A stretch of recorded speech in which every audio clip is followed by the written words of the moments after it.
Olá, seja muito bem-vindo, muito bem-vinda. Esse é o seu Bíblia Fácil aqui na TV Novo Tempo.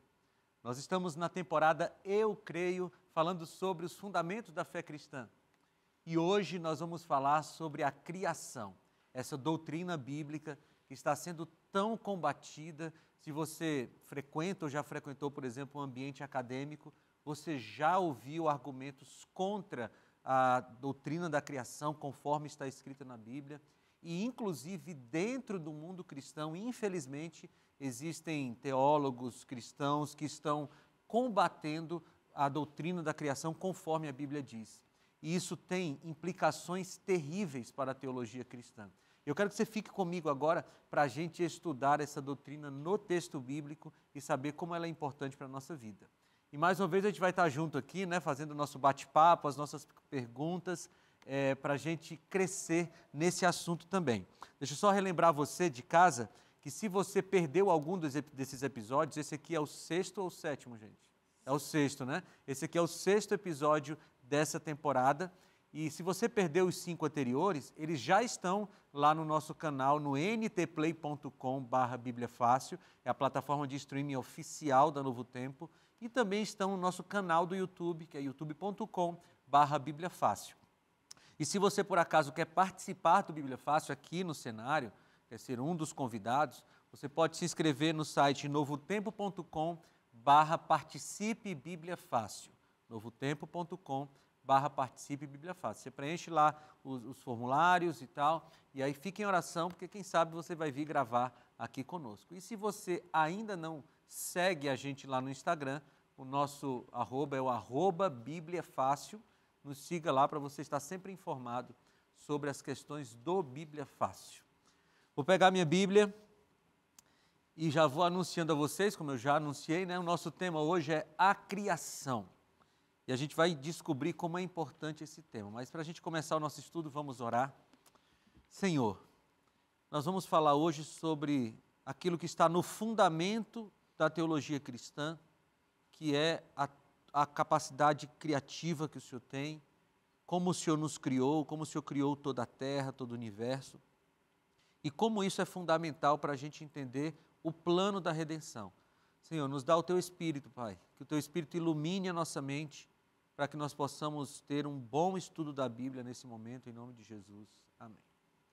Amigos, eu quero dar aqui uma pequena fundamentação teórica sobre essa questão da criação e da evolução.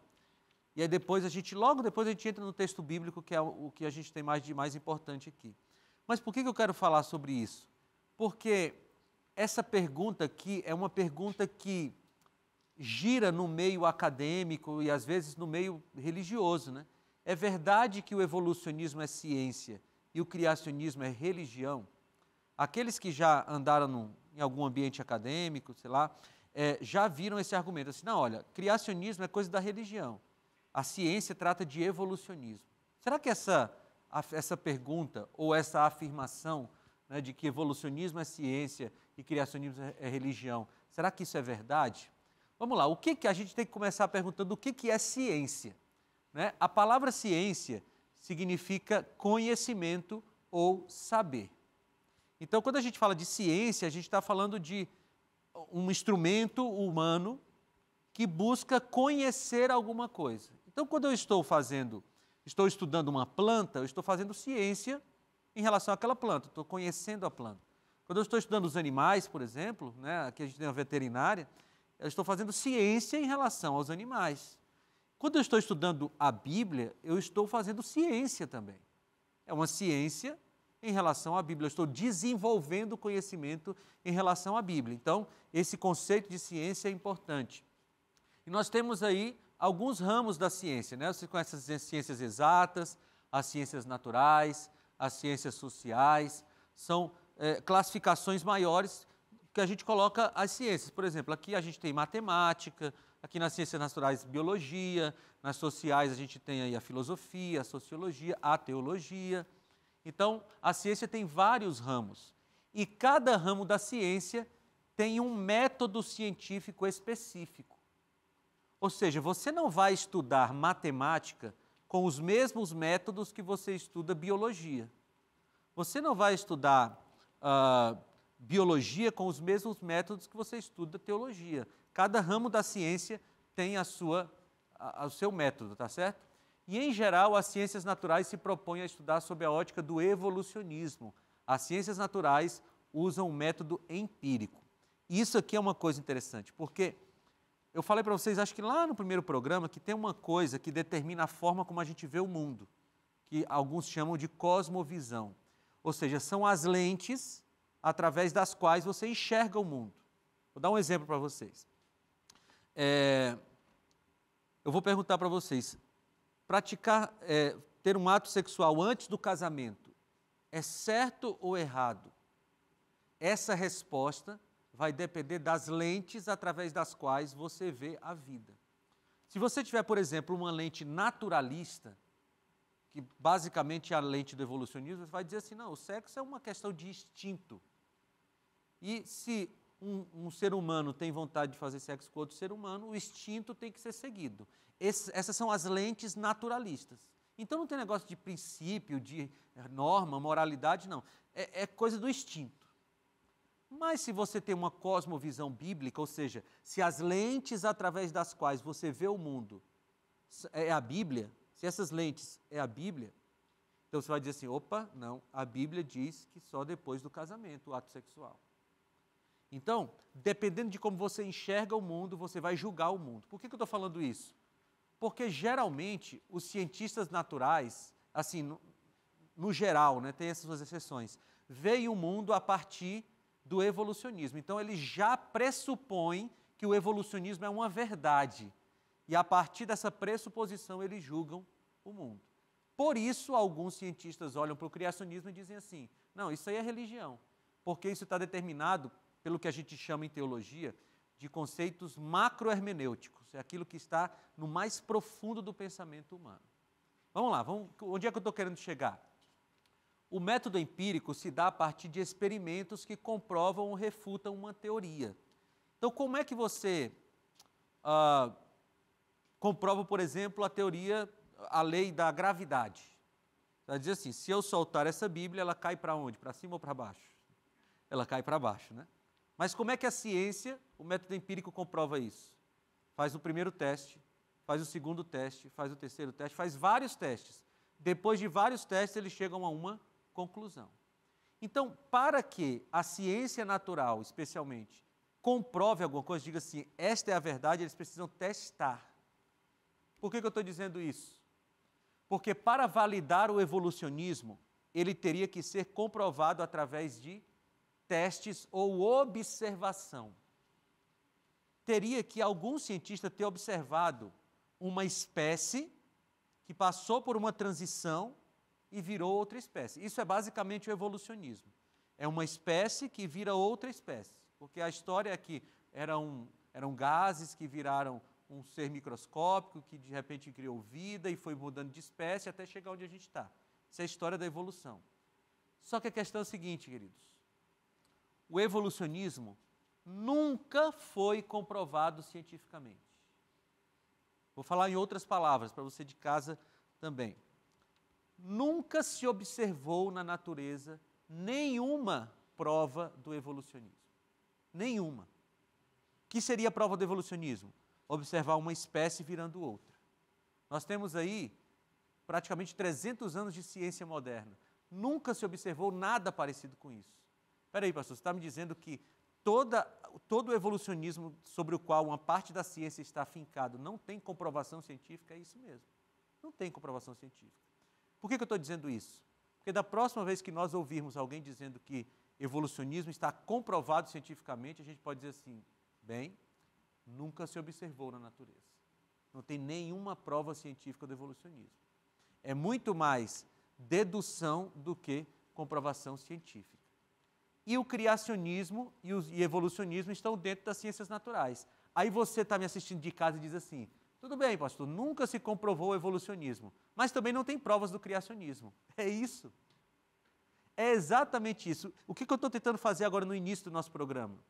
É só baixar um pouquinho a bola dos evolucionistas e dizer assim, olha, tem tanta prova científica do evolucionismo quanto tem do criacionismo. Ou seja, zero provas. O que tem dos dois? evidências. Existem evidências que levam pessoas ao evolucionismo e evidências que levam pessoas ao criacionismo. Mas a gente não pode dizer que um é superior ao outro, que um é ciência e o outro não é, porque os dois não têm provas científicas. Tá bom? Vamos lá. Os dois são modelos de explicação das origens. Existe um modelo evolucionista e um modelo criacionista. Esse cientista, chamado Karl Popper, ele escreve sobre filosofia da ciência. E ele diz o seguinte, que tem 5 princípios na ciência. A ciência não produz verdade absoluta, a ciência não é dogmática, a ciência é uma interpretação, a ciência como interpretação requer a priori, né, esses pressupostos, e a ciência não é capaz de produzir provas absolutamente certas, mas apenas resultados tentativos. Aí você compara esses princípios da ciência com o pessoal do evolucionismo. É da natureza da ciência não produzir verdades absolutas. Contudo, os evolucionistas se arrogam de tê-la encontrado. Você entende isso? Os filósofos da ciência dizem assim, a ciência não produz verdade absoluta, mas os evolucionistas têm absolutamente certeza que a evolução é verdadeira. Então, eles estão em contradição com eles mesmos. Tá certo? Vamos lá.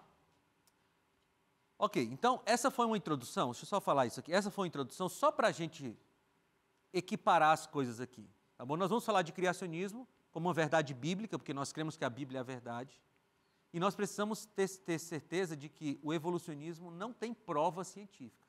Para a gente parar com uma certa arrogância de alguns cientistas de dizer assim, olha, vocês estão com religião aqui, mas a ciência prova que evolucionismo é a verdade. Veja, não há provas científicas disso. Beleza? Agora a gente vai para a Bíblia, que é o nosso tema de estudos aqui. Pode falar. Eu queria fazer só uma colocação aqui. Uhum. Se realmente existisse o evolucionismo, não deveria de ter algumas espécies em extinção, no caso, né, que nem o macaco, se nós evoluímos dele, ou deveria de ter algum ser semelhante, né, ou deixar de existir o macaco, né? Os evolucionistas falam que homens e macacos evoluíram do mesmo primata, né? A gente precisa ser mais justo com o evolucionista. Não é exatamente que o homem evoluiu do macaco, mas homem e macaco, segundo eles, evoluíram do mesmo primata. Né? Então, mas eu concordo com você, deveria haver alguma coisa na natureza que nos mostrasse essa mudança de espécie, e nunca foi observado.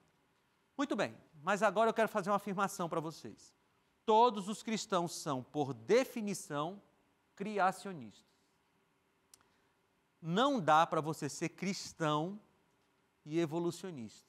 Você me diz assim, mas pastor, isso é uma obviedade. Calma que não é tão óbvio assim. Porque hoje nós temos um grupo de cristãos que se dizem evolucionistas teístas. O que é isso? O que é um evolucionista teísta? É um cristão que diz que realmente Deus criou tudo, mas criou através do processo evolutivo. Então eles fazem uma mistura assim. Eu costumo dizer que a gente que não tem coragem de se posicionar, ou de um lado ou do outro. Mas eles dizem assim, não, Deus realmente criou, mas Ele usou a evolução das espécies para criar. Não é isso que a Bíblia diz. Olha o que diz Hebreus capítulo 11, versículo 3. Pela fé entendemos que o universo foi formado pela palavra de Deus, de modo que o que se vê não foi feito do que é visível. O que Paulo está dizendo aqui em Hebreus capítulo 11, versículo 3? Que pela fé, e a fé é um tema ali em Hebreus, né? Nós cremos que o mundo foi formado pela palavra de Deus. Onde é que a gente tem um relato de Deus criando pela palavra? Lá em Gênesis. Gênesis capítulo 1. E capítulo 2 também. Deus falou e tudo se fez. Ou seja, o apóstolo Paulo, um dos principais teóricos, apóstolos, profetas do cristianismo, está dizendo que o cristão, pela fé, crê que o mundo foi criado como está em Gênesis. E não dá para ser cristão se você não crê nisso. Eu vou mostrar mais na frente Jesus afirmando a criação, Paulo afirmando a criação, João afirmando a criação. Então, gente, para a gente dizer que Deus criou tudo a partir do evolucionismo, como dizem os evolucionistas teístas, nós temos que simplesmente negar a Bíblia. Porque não dá para fazer as duas coisas ao mesmo tempo, não dá para harmonizar as duas coisas. Ou é uma coisa, ou é outra coisa. Vamos lá. Então, eu quero deixar isso aqui marcado, não existe cristianismo sem criacionismo. E não é só a questão das afirmações bíblicas a respeito de Deus como Criador, mas é porque todas as doutrinas fundamentais do cristianismo têm sua base lá em Gênesis, e a gente vai ver isso. Agora eu quero passar com vocês pelo relato da criação. Você pode abrir sua Bíblia em Gênesis capítulo 1, você de casa também. Eu acho que é importante a gente ler o relato da criação. Eu vou ler aqui na tela, mas essa versão da Bíblia que eu coloquei aqui é muito semelhante à sua.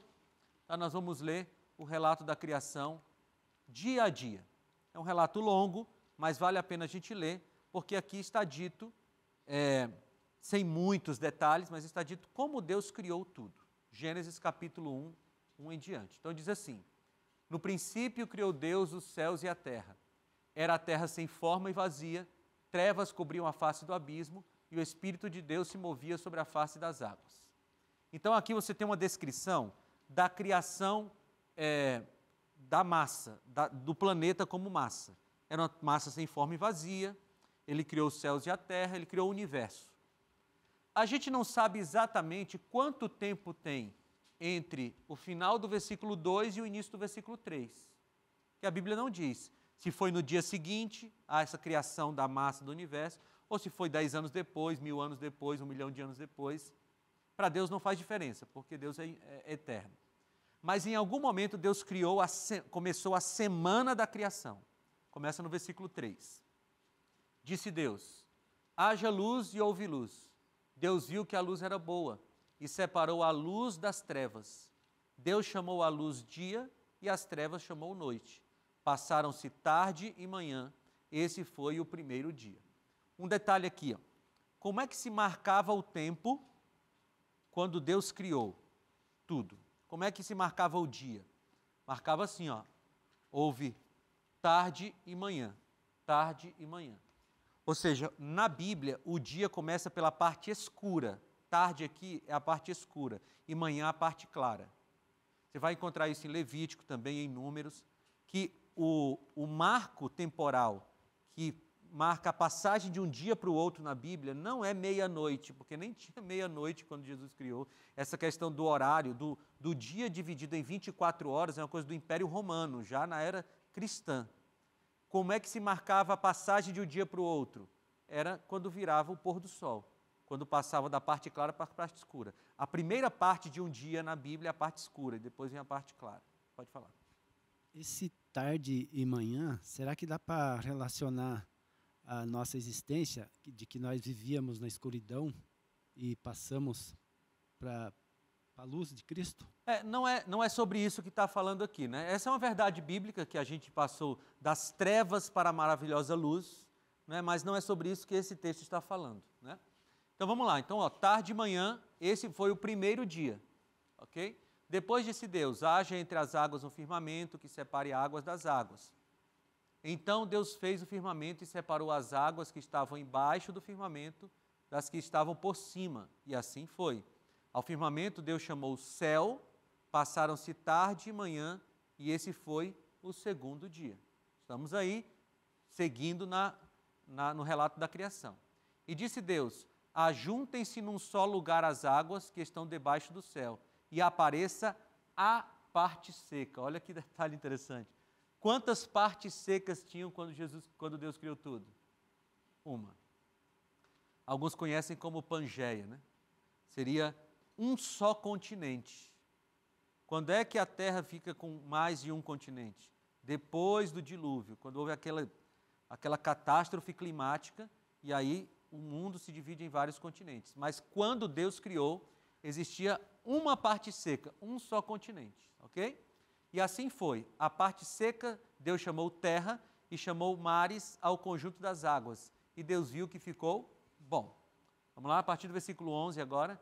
Então disse Deus: cubra-se a terra de vegetação, plantas que deem sementes e árvores cujos frutos produzam sementes de acordo com as suas espécies. E assim foi.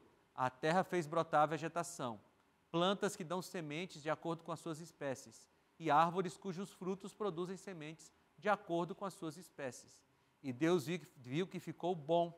Passaram-se tarde e manhã, e esse foi o terceiro dia. Veja o que Deus está fazendo. Eu não sei se você gosta de receber visitas em casa.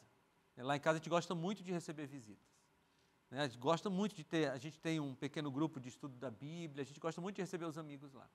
Só tem um momento assim que eu fico meio arrependido quando a gente vai receber visita, porque minha esposa gosta da casa impecável quando vão receber visita. Então assim, vai receber visita, tem que fazer faxina. Ir para a banheira, tudo mais, e uma parte é minha, né? Mas a gente prepara a casa para receber as visitas. O que Deus está fazendo aqui é preparando a casa para receber, não a visita, mas os donos da casa, ou aqueles que cuidariam da casa, né? O dono era ele, mas teríamos mordomos aqui, alguém que cuidaria da casa. E esse foi o terceiro dia. Continua agora do versículo 14. Disse Deus: haja luminares no firmamento do céu para separar o dia da noite. Sirvam-se eles de sinais para marcar estações, dias e anos. E sirvam de luminares no firmamento do céu para iluminar a terra. E assim foi. Deus fez os dois grandes luminares, o maior para governar o dia, que é o sol, e o menor para governar a noite, que é a lua, e fez também as estrelas. Deus os colocou no firmamento dos céus para iluminar a terra, governar o dia e a noite, e separar a luz das trevas. E Deus viu que ficou bom. Passaram-se a tarde e a manhã, e esse foi o quarto dia. Vamos lá. Só um detalhe aqui, ó. A palavra dia, aqui no hebraico é Yom, Y-O-M. E esse Yom é dia de 24 horas. Toda vez que você encontra na Bíblia essa palavra Yom, referência a um dia de 24 horas. O que está dizendo que os dias que Deus foi criando foi exatamente o ciclo semanal que nós temos, que foi o único ciclo de tempo que nunca foi alterado, o ciclo semanal. Mas vamos lá, vamos continuar. A partir do versículo 20. Disse também Deus: encham-se as águas de seres vivos e sobre a terra voem aves sobre o firmamento do céu. Assim Deus criou os grandes animais aquáticos e os demais seres vivos que povoam as águas de acordo com a sua espécie e todas as aves de acordo com as suas espécies. E Deus viu que ficou bom. Então Deus os abençoou dizendo: sejam férteis e multipliquem-se, encham as águas dos mares e multipliquem-se as aves na terra. Passaram-se tarde e manhã e esse foi o quinto dia. Está chegando no fim, hein? Agora a partir do 24. E disse Deus: produz a terra seres vivos de acordo com as suas espécies, rebanhos domésticos, animais selvagens e os demais seres vivos da terra, cada um de acordo com a sua espécie. E assim foi. Deus fez os animais selvagens de acordo com as suas espécies e os rebanhos domésticos de acordo com as suas espécies.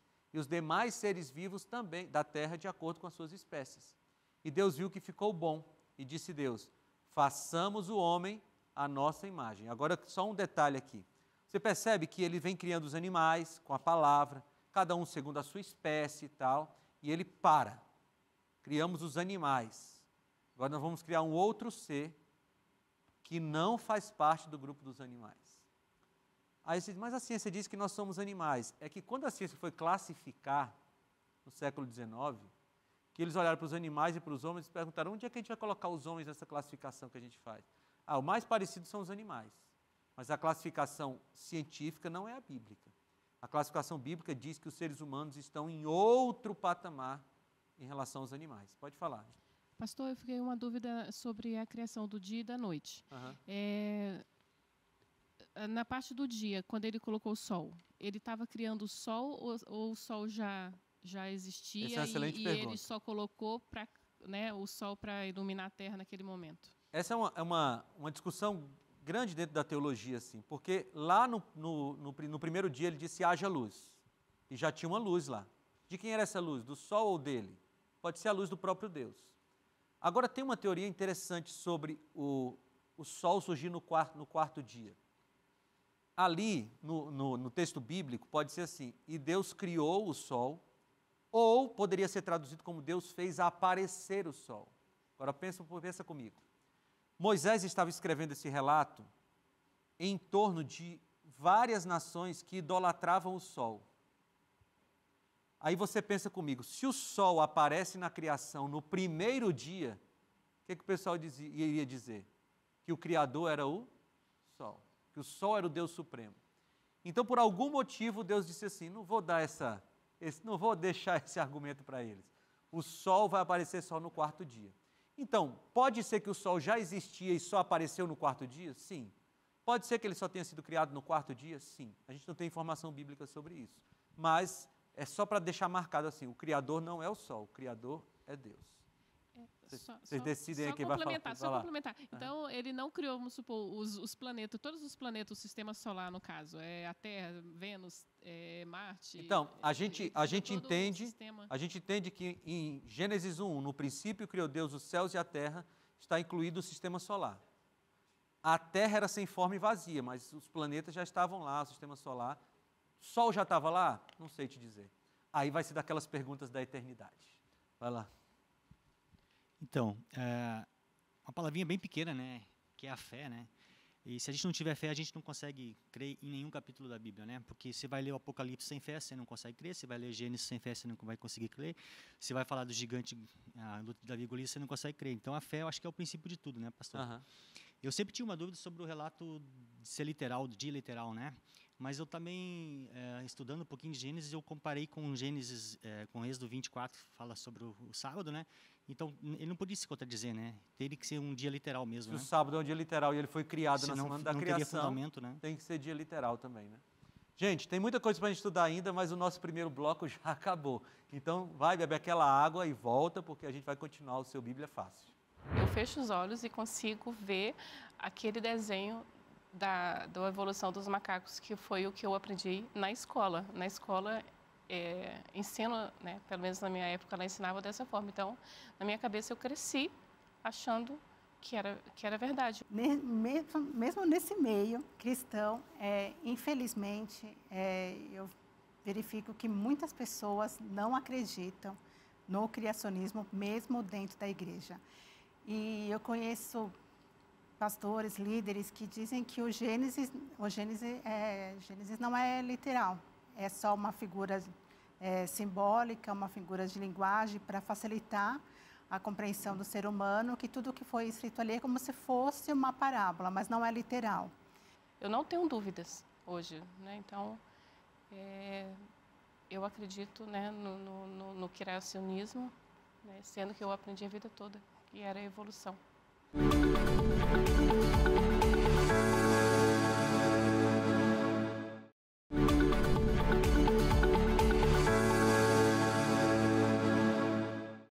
Estamos de volta com o seu Bíblia Fácil aqui na Novo Tempo. E eu quero oferecer para você esse guia de estudos aqui, olha, é o guia de estudos Eu Creio, é a nossa revista Esperança, e essa revista é um estudo bíblico. Aqui tem alguns temas que nós estamos estudando aqui, por sinal, é o tema da nossa temporada, né? Eu Creio. Não estão todos os temas aqui, porque não couberam, mas aqui tem alguns deles com uma diagramação bonita, com um espaço para você escrever os textos bíblicos, gráficos, para você aprender mais sobre as doutrinas bíblicas. E esse material pode ir para a sua casa sem custo algum, porque os anjos da esperança já pagaram. Aliás, nós estamos no mês de agosto, né? E tem uma campanha especial aí de Indique um Amigo. Se você gosta da Novo Tempo, está sendo abençoado pelos nossos conteúdos, já pediu um guia de estudos e recebeu, então convide um amigo para ser um anjo da esperança também, para que a gente possa ampliar esse trabalho. Nós queremos chegar mais longe, nós temos cidades que ainda não chegamos lá e a gente precisa de mais anjos da esperança. Então convide um amigo. E se você quer esse guia de estudos, entre no site novotempo.com/escola bíblica, lá você pode pedir esse guia de estudos, ou você pode ligar agora para a gente, tem uma equipe de atendimento te esperando, é o 0 operadora 12 21 27 30 31 21. Vou repetir, 0 operadora 12 21 27 31 21. Você pode pedir o seu guia de estudos e vai para a sua casa sem custo algum, graças aos anjos da esperança. Então vamos continuar aqui, vamos terminar o relato da criação. Eu não sei exatamente onde eu parei, mas eu vou continuar daqui. Ó. Daqui dos animais, né? Terminei falando que há uma diferença entre os animais e o ser humano, porque ele para aqui, ó, pá, Deus viu que ficou bom. Aí ele diz, então disse Deus, façamos o homem à nossa imagem, conforme a nossa semelhança. Domine ele sobre os peixes do mar, sobre as aves do céu, sobre os animais grandes de toda a terra sobre todos os pequenos animais que se movem rente ao chão. Veja, amigos, essa palavra domínio aqui, ó, domine ele sobre os peixes, não é um domínio predatório. Deus não deu autorização para a gente maltratar animais, para a gente explorar a natureza de maneira irresponsável. O domínio aqui é no sentido de cuidado. Deus deu a natureza para a gente cuidar da natureza, e a obrigação cristã é cuidar da natureza, tá bom? Criou Deus o homem à sua imagem, a imagem de Deus o criou, homem e mulher os criou. Deus os abençoou e lhes disse: sejam férteis e multipliquem-se, encham e subjuguem a terra, dominem sobre os peixes do mar, sobre as aves do céu, sobre todos os animais que se movem pela terra. Disse Deus: eis que lhes dou todas as plantas que nascem em toda a terra e produzem sementes, e todas as árvores que dão frutos com sementes, elas servirão de alimentos para vocês. Então, qual era o nosso alimento original? Era frutas e verduras. Deus nos criou, o nosso organismo é criado para sermos vegetarianos. Depois do pecado veio a autorização para a gente comer algumas carnes e outras não. Mas o combustível original desta máquina são frutas e verduras, está lá no manual do fabricante, tá certo? A gente, quanto mais próximo disso a gente tiver, mais próximo da vontade de Deus para a gente, né? E dou todos os vegetais como alimento, e a tudo que tem em si fôlego de vida. Então, os animais também comiam vegetais, né? A todos os grandes animais da terra, a todas as aves dos céus, e a todas as criaturas que se movem rente ao chão. E assim foi. E Deus viu que tudo que havia feito, e tudo havia ficado muito bom. Passaram-se tarde e manhã, esse foi o 6º dia. Aí parou a criação de Deus? Não, porque Deus já tinha criado tudo, mas Ele criou mais uma coisa no dia seguinte. O que foi que Ele criou no dia seguinte? O dia seguinte. Ele criou o sábado, né? Assim foram concluídos os céus e a terra e tudo que neles há. E no 7º dia, veja que Ele concluiu lá no 6º, toda a criação. No 7º dia, Deus já havia concluído a obra que realizara e nesse dia descansou. Abençoou o 7º dia e o santificou, porque nele descansou de toda a obra que realizara na criação. Você vai ver que apenas o sábado recebe esses 3 elementos: descanso, bênção e santificação. Nenhum outro dia tem. Geralmente aqui o programa, a Rede Adventista, ela pega no sábado. E eu, na minha cabeça, o sábado era mais voltado ali em Êxodo 20, nos mandamentos, né?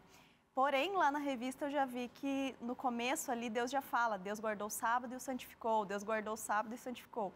Então isso eu já fiquei, me pegou um pouquinho assim. Eu ainda não estou guardando, eu estou no processo ainda, né? Estou frequentando a igreja e acredito que em breve eu vou também guardar o sábado da forma que tem que ser respeitado, na verdade, né? Porque eu acho que toda a Bíblia ela deve ser dada devida importância, né? No contexto inteiro, não só naquilo que a gente está disposto a fazer, né? Que é um sacrifício, às vezes, a gente fazer algumas coisas que estão ali, né? O que foi que Deus criou no sábado? O sábado, que servia como memorial da criação. Pode falar. Pastor, e nesse relato da criação, nós percebemos que ao passo que cada criação era efetivada, Deus verificava, dizia que era bom. E apenas na criação do ser humano, do homem e da mulher, Ele disse muito bom, como se tivesse uma ênfase da especialidade do ser humano na criação. E é porque Deus estava criando tudo para nós, né? É como se Ele estivesse arrumando a casa para os hóspedes que iam chegar. Por isso que Ele diz, olha, quando Ele cria Adão e Eva, muito bom, muito bom. No capítulo 2 tem um relato mais específico de como foi criado Adão e Eva, a gente não vai passar aqui, mas Deus cria primeiro Adão e depois Ele faz Adão cair num sono e aí tira uma costela e cria Eva e dá para Adão. Então nós temos ali os 6 dias da criação e no 7º Ele descansou. Agora eu quero falar sobre isso aqui, porque isso aqui para mim é muito sério, muito grave. E tem muito a ver com o cristianismo de hoje, né? Porque se nós somos cristãos que não cremos no relato da criação conforme está na Bíblia, nós estamos minando a teologia cristã. E você vai ver aqui comigo. 10 verdades bíblicas perdidas se Gênesis não for literal. Vamos lá. Primeira verdade, a própria verdade da criação. E você vai ver na Bíblia várias vezes Deus sendo tratado como criador. Agora, como é que Paulo afirma Deus criador se não houve criação? Como é que Jesus afirma que houve criação se não houve criação? Então a gente precisa cuidar disso, a gente perde a doutrina da criação. Segunda doutrina que nós perdemos se Gênesis não for literal, a doutrina do sábado. E essa doutrina você encontra em várias partes da Bíblia.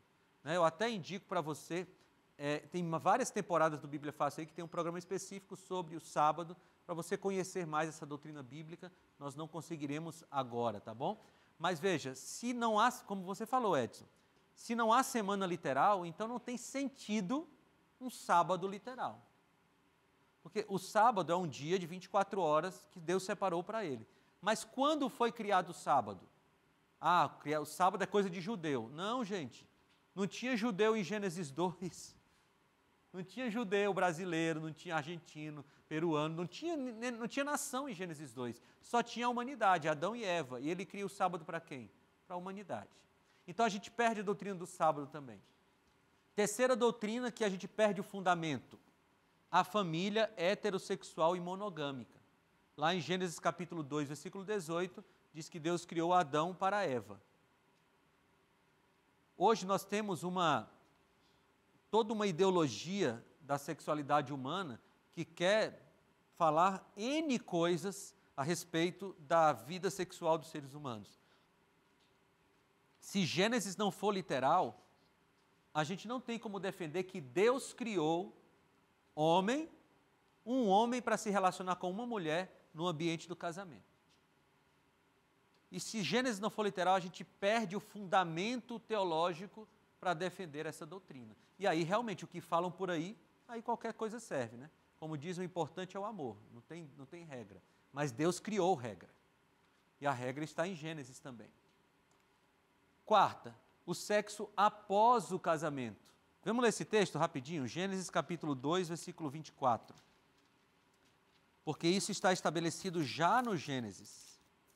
Gênesis capítulo 2, versículo 24. No finalzinho do relato da criação do homem e da mulher, está escrito assim: por isso o homem deixa pai e mãe e se une à sua mulher, tornando-se os dois uma só carne. Essa expressão uma só carne é uma alusão ao ato sexual. Então, depois que eles têm um compromisso, veja, aqui em Gênesis não existia pai e mãe, né? Adão não tinha pai e mãe. Adão não tinha sogra, gente. Olha que bênção, né? Não, estou brincando, minha sogra está assistindo, é uma bênção, minha sogra. Mas não tinha pai e mãe. Mas nesse contexto, sem pai e mãe, está escrito assim: deixa o homem pai e mãe, a mulher também teria que deixar pai e mãe. Eles se unem e depois eles são uma só carne.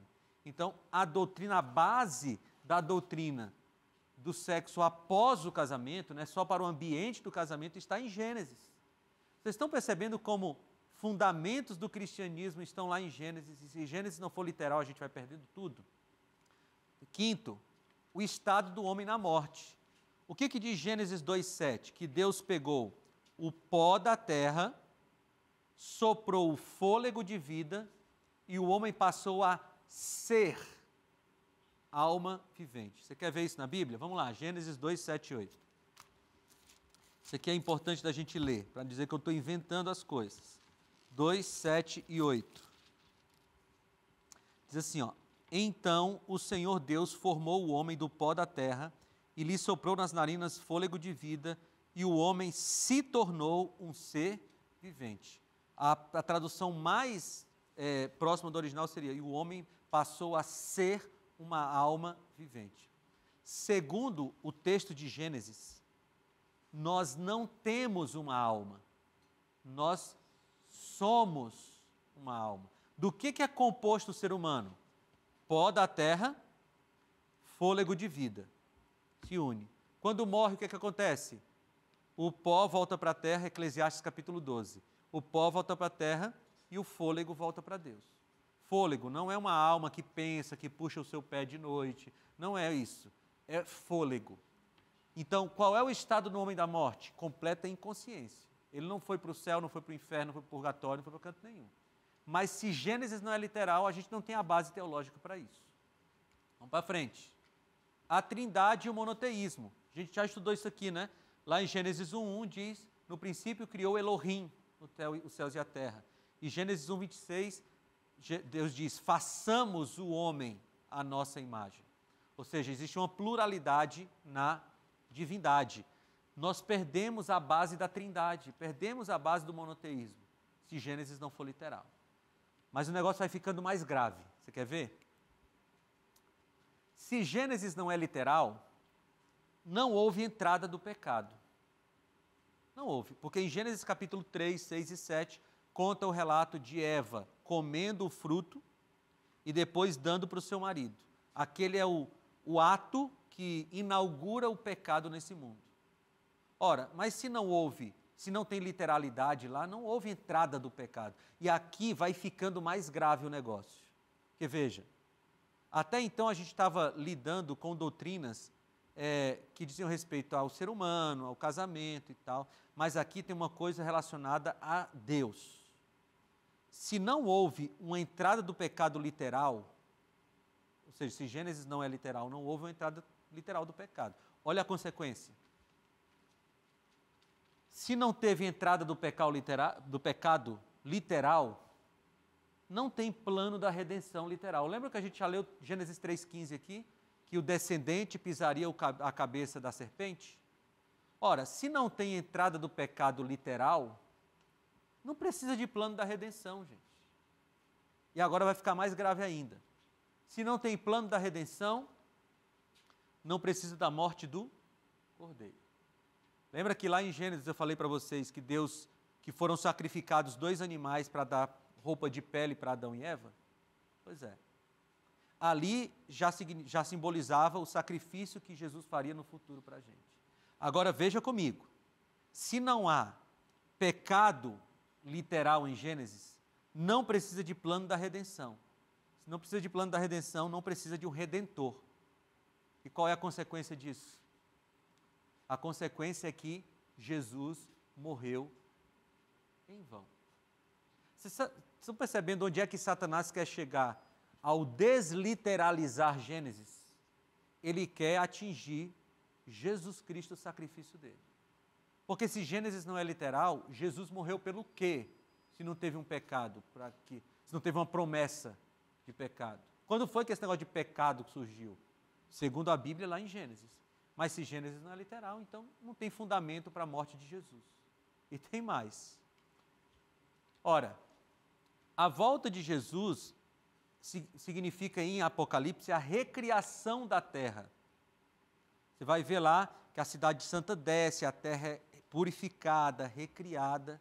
Aí eu pergunto para vocês, se não houve uma criação literal, qual é o sentido de haver uma recriação literal? Você percebe que você começa a deixar a Bíblia toda como uma grande história alegórica, assim, não, a gente tira lições importantes, lições morais, mas não tem nada de literal. Porque, amigos, lá no Gênesis tinha uma árvore da vida. Em Apocalipse, a gente tem uma árvore da vida. Mas por que a árvore da vida de Gênesis é literal? Ou melhor, por que a árvore da vida de Apocalipse é literal, se a de Gênesis não é? Entendem como é grave isso? Amigos, se Gênesis não for literal, não tem base para o cristianismo, para a teologia cristã. Só existe teologia cristã se Gênesis for literal. Por isso que eu disse lá no começo, todo cristão tem que ser criacionista. Ou então há uma contradição interna gigantesca. Mas vamos lá. Eu falei aqui, né? Quem não crê em Gênesis literal, não crê na Bíblia. Opa, pastor, você está sendo muito duro aí. Então vamos ver o que a Bíblia diz. Em Marcos 10, 6 a 9, Jesus confirmou a literalidade da criação. Ele diz lá, mas no princípio da criação, Deus os fez homem e mulher. Essa é uma afirmação de Jesus, gente. Mas não foi só Jesus, não.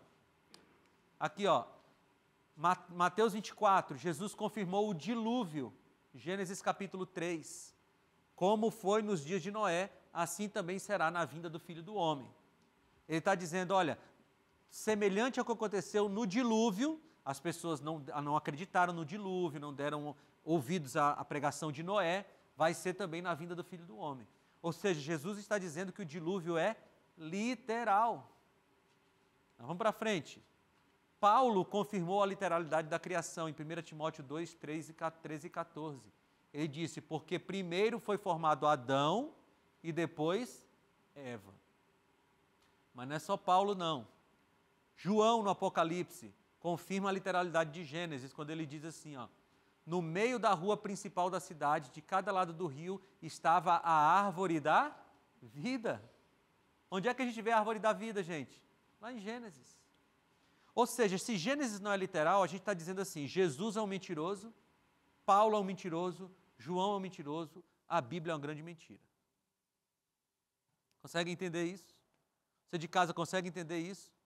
Que é situação necessária que Gênesis seja literal. E aí, amigos, eu fico pensando assim, que às vezes a gente quer se adequar tanto ao mundo, à filosofia, à ciência, que a gente diz assim, não, vamos dar um jeitinho. E o jeitinho é, não, tem criação, mas Deus fez a evolução. Não tem sentido. Deus é nosso Criador. Gênesis é literal. E essa é uma doutrina fundamental da Bíblia. Aí você me pergunta assim, mas pastor, e o que isso tem a ver comigo? Tudo bem, eu entendi que Gênesis literal é uma necessidade da teologia cristã, entendi tudo isso. Mas o que isso tem a ver comigo? Ora, queridos, tem muito a ver com você. Porque se Deus criou, Ele pode recriar. E essa é a nossa grande esperança, que um dia Jesus volte para recriar esse mundo, acabar com o pecado, acabar com o sofrimento, para que a gente tenha de novo acesso à árvore da vida. Mas se não é literal lá, por que será literal na volta de Jesus? Sabe outra coisa? A Bíblia diz que Ele criou tudo pela palavra, e a palavra transforma. Ora, saber que Jesus é o nosso Criador nos dá a esperança de que pela sua palavra a nossa vida vai ser transformada. Ou seja, crer na criação de Deus é crer no Criador e crer que esse Criador nos ama muito e quer transformar a nossa vida. Que tal entregar a vida para esse Criador nesse momento? Faz isso enquanto você ouve esse hino.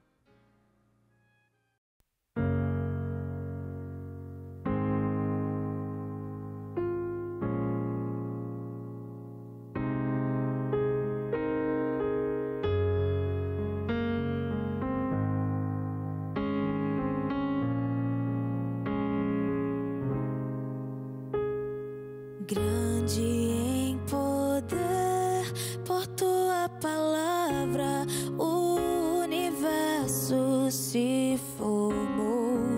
Venho a ti em humildade, ó Senhor. Eu não mereço teu amor, eu aceito teu favor. Como estou, entrego o que sou. Eu me rendo, faça a tua vontade em meu viver. Eu reconheço, és soberano e a vida está em ti. O teu sangue na cruz declarou que livre sou. Tua ressurreição confirmou a salvação.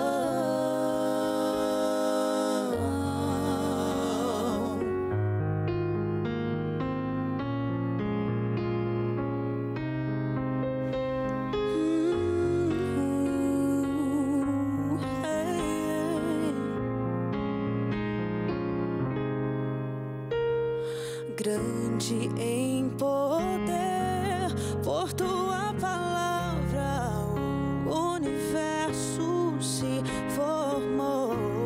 Venho a ti em humildade, ó Senhor. Eu não mereço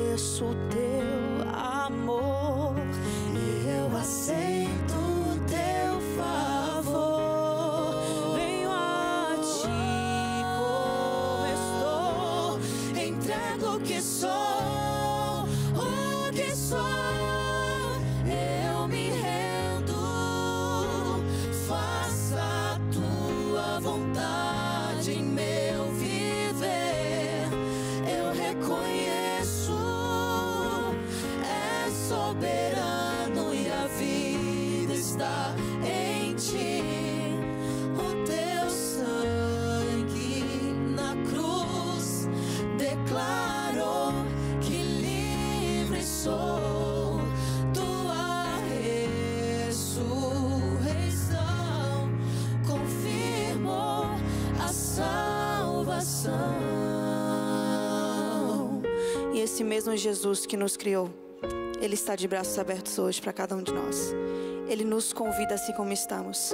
Ele diz: vem, meu filho, eu estou aqui para você, eu me importo com você. Esse é o seu lugar, esse é o momento de decidir.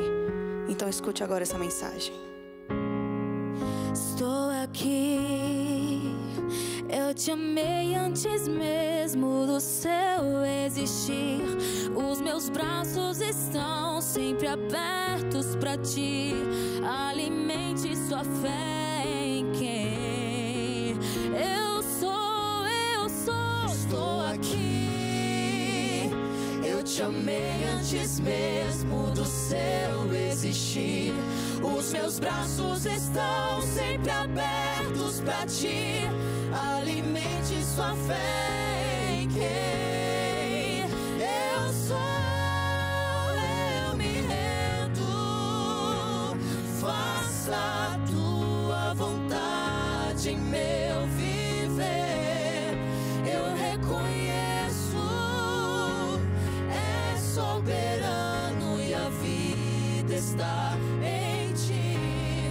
O teu sangue na cruz declarou que livre sou. Tua ressurreição confirmou a salvação. Eu me rendo, faça a tua vontade em meu viver. Eu reconheço, é soberano e a vida está em ti. O teu sangue na cruz declarou que livre sou. Tua ressurreição confirmou a salvação.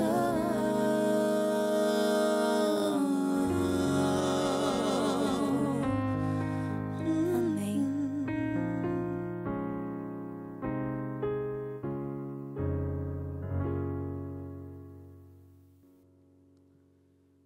Em 2 Pedro, capítulo 3, no versículo 6, quando Pedro está falando sobre a volta de Jesus, ele diz assim: com base nesta palavra, também o mundo daquele tempo foi destruído e afogado em água. Pela mesma palavra, os céus e a terra que agora existem têm sido guardados para o fogo, estando reservados para o dia do juízo e da destruição dos ímpios. O que Pedro está falando aqui? Ele está dizendo que quando a gente olha para trás e vê Deus criando a terra e destruindo com o dilúvio, a gente pode olhar para frente e ter certeza que um dia Ele vai destruir com fogo e recriar a terra. Amigos, a certeza que nós temos de que Jesus vai voltar, como a Bíblia promete, é que a gente crê que um dia Ele veio e criou. Se a gente desacredita do Gênesis, a gente perde a base para crer na volta de Jesus. E é isso que Satanás quer. Quando Satanás enfraquece a nossa crença em Gênesis, o que ele quer é enfraquecer a nossa fé no Apocalipse. E a gente não pode permitir isso. A gente precisa crer na Bíblia, como a palavra de Deus, e o que ela diz é literal. Você de casa também precisa fazer isso. Crer em Gênesis para crer no Apocalipse. Crer que Jesus criou para crer que um dia Ele vai recriar. E mais do que isso, crer que a palavra dEle, tão poderosa para criar tudo do nada, também tem poder de recriar tudo na sua vida do nada, refazendo o seu modo de viver. Você crê nisso? Então vamos orar. Senhor, obrigado pelo Gênesis, obrigado pela criação, obrigado por nos amar tanto e preparar esse planeta para nós. Obrigado, Senhor, porque podemos crer no Apocalipse ao crermos em Gênesis. Te pedimos que o Senhor cuide do nosso coração e que possamos continuar nessa fé até o dia de nos encontrarmos pessoalmente contigo, Senhor. Eu te peço em nome de Jesus. Amém.